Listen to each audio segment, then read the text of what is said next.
ನಮ್ಮ ದೇಶ ಸೇರಿದಂತೆ ಸಾರ್ವಜನಿಕ ಆಸ್ತಿಪಾಸ್ತಿಯ ಸಂರಕ್ಷಣೆ ಮಾಡಿ ನಮ್ಮ ನೆಲದ ಇತಿಹಾಸ ಹಾಗೂ ಪರಂಪರೆಯ ಮೇಲೆ ಬೆಳಕು ಚೆಲ್ಲುವ ಜೀವಂತ ವಸ್ತುಗಳೇ ಪತ್ರ.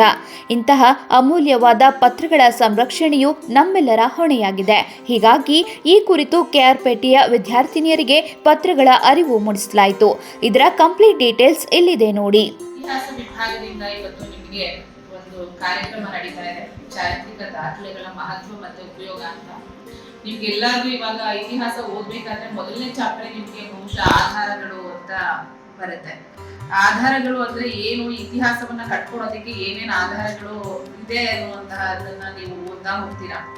ಹೌದು, ಸಾವಿರಾರು ವರ್ಷಗಳ ಹಿಂದೆ ನಡೆದಿರುವ ಚರಿತ್ರಾರ್ಹ ಘಟನೆಗಳು, ದೇಶದ ಅಮೂಲ್ಯವಾದ ದಾಖಲೆಗಳು ಹಾಗೂ ಸರ್ಕಾರದ ಆಸ್ತಿ-ಪಾಸ್ತಿ ಕುರಿತ ಅಮೂಲ್ಯವಾದ ದಾಖಲೆಗಳು ಪತ್ರಗಾರ ಇಲಾಖೆಯಲ್ಲಿ ಸುರಕ್ಷಿತವಾಗಿರುತ್ತವೆ. ಮಾನವರಾದ ನಾವು ಹುಟ್ಟಿನಿಂದ ಸಾಯುವವರೆಗೂ ನಡೆಯುವ ವಿವಿಧ ಹಂತಗಳ ಚಟುವಟಿಕೆಗಳನ್ನು ಸಂರಕ್ಷಿಸಿ ಜೋಪಾನ ಮಾಡಿ ನಮ್ಮ ಮುಂದಿನ ತಲೆಮಾರಿಗೆ ಜೋಪಾನ ಮಾಡುವುದು ಅತಿ ಅಗತ್ಯವಾಗಿದೆ. ಹೀಗಾಗಿ ವಿದ್ಯಾರ್ಥಿಗಳು ಪತ್ರಗಾರ ಇಲಾಖೆಯ ಮಹತ್ವದ ಬಗ್ಗೆ ತಿಳಿದುಕೊಂಡು ತಮ್ಮ ಕುಟುಂಬ ಸೇರಿದಂತೆ ಆಸ್ತಿಪಾಸ್ತಿಯ ದಾಖಲೆಗಳು ಹಾಗೂ ಚಟುವಟಿಕೆಗಳ ದಾಖಲೆಗಳನ್ನು ಜೋಪಾನವಾಗಿಟ್ಟುಕೊಳ್ಳಬೇಕು. ಹಾಗೂ ಜನನ ಮರಣ ಪ್ರಮಾಣ ಪತ್ರಗಳು ಕೂಡ ಅಮೂಲ್ಯವಾದ ದಾಖಲೆಗಳು ಎಂಬುದನ್ನು ಅರ್ಥ ಮಾಡಿಕೊಳ್ಳಬೇಕು ಎಂಬ ನಿಟ್ಟಿನಲ್ಲಿ ವಿದ್ಯಾರ್ಥಿಗಳಿಗೆ ಅರಿವು ಮೂಡಿಸಲಾಯಿತು.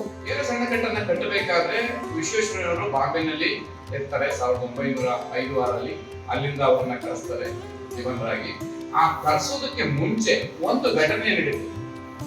ನಿಮ್ಮ ಪಠ್ಯ ಪುಸ್ತಕದಲ್ಲಿ ಇದು ಸೇರ್ಪಡೆ ಆಗಿಲ್ಲ. ಒಂದು ಘಟನೆಯನ್ನು ನಾನು ಹೇಳ್ತೀನಿ. ಏನಂದ್ರೆ, ನಮಗೆಲ್ಲ ಕೇರಳ ಸಂಘಟನೆ ಕಟ್ಟಿಸಿದವರಾದ್ರೆ ನಾರೋಡಿ ಕೃಷ್ಣರಾಜ ಹೆಸರು ಹೇಳ್ತೀವಿ. ಅದು ಮುಖ್ಯ ಪಾತ್ರವನ್ನು ವಹಿಸಿದವರು ವಿಶ್ವೇಶ್ವರಯ್ಯ ಅಂತ ಹೇಳ್ತೀವಿ. ವಿಶ್ವೇಶ್ವರಯ್ಯನವರು ದಿವಾನರಾಗಿ ಬರೋದಕ್ಕಿಂತ ಮುಂಚೆ ಚೀಫ್ ಇಂಜಿನಿಯರ್ ಆಗಿ ಬರೋದಕ್ಕಿಂತ ಮುಂಚೆ ಅಲ್ಲಿ ಒಬ್ಬ ಇಂಗ್ಲಿಷ್ ಅಧಿಕಾರಿ ಇರ್ತಾರೆ. ಅವ್ರ ಹೆಸರು ಜನರಲ್ ಕ್ಯಾಪ್ಟನ್ ಡಾವೇಸ್.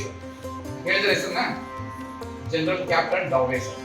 ಆ ಡಾವೇಸ್ ಅವರು ಮುಖ್ಯ ಇಂಜಿನಿಯರ್ ಆಗಿ ಕೆಲಸ ಮಾಡ್ತಾರೆ ವಿಶ್ವೇಶ್ವರಯ್ಯನವರು ಬರೋದಕ್ಕಿಂತ ಮುಂಚೆ. ಇನ್ನು ಈ ಪತ್ರಗಾರ ಕೂಟದಲ್ಲಿ ಪ್ರಾಚೀನ ಸ್ಮಾರಕಗಳ ಕುರಿತು ಮಾಹಿತಿ ನೀಡಲಾಯಿತು. ಸಾವಿರಾರು ವರ್ಷಗಳ ಹಿಂದೆ ನಿರ್ಮಾಣವಾಗಿರುವ ದೇವಾಲಯಗಳು ನಮ್ಮ ಸಂಸ್ಕೃತಿ ಹಾಗೂ ಪರಂಪರೆಯ ಮೇಲೆ ಬೆಳಕು ಚೆಲ್ಲುವ ಜೀವಂತ ಸ್ಮಾರಕಗಳು. ಹೊಯ್ಸಳ ವಾಸ್ತು ವೈಭವದ ದೇವಾಲಯಗಳಿದ್ದು ಹಿಂದೆ ಇದರ ಇತಿಹಾಸಗಳನ್ನು ಸಾರುವ ನಿಟ್ಟಿನಲ್ಲಿ ಕಲ್ಲುಗಳ ಮೇಲೆ ಕೆತ್ತಲಾಗ್ತಿತ್ತು. ಇದು ಇಂದಿಗೂ ಕೆಲ ಪುರಾತನ ಸ್ಮಾರಕಗಳು ಅಥವಾ ದೇವಾಲಯದ ಬಳಿ ಕಾಣಸಿಗುತ್ತವೆ. ಆಧುನಿಕ ಜಗತ್ತು ಬದಲಾದಂತೆ ಕಲ್ಲಿನ ಲಿಪಿಗಳಿಂದ ಹಿಡಿದು ಕಂಪ್ಯೂಟರ್ ದಾಖಲಾತಿವರೆಗೆ ಅಭಿವೃದ್ಧಿಯಾಗಿದ್ದು ಪತ್ರಗಳು ತನ್ನ ಪ್ರಾಮುಖ್ಯತೆಯನ್ನು ಉಳಿಸಿಕೊಂಡಿವೆ.